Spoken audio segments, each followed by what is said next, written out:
भक्तीत रमूया,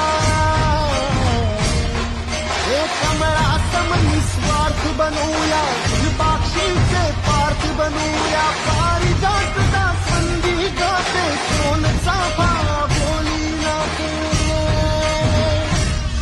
या भूमीवर देवांचा तारा अभिमानाने अवतरला, सर्व धर्माचा तूच लाडका, भेदभावना तुला.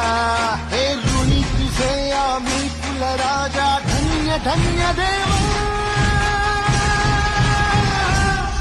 संपूर्ण जगाला तुझ्या रूपाचा रंग दिला देवा, जगण्याला प्रेम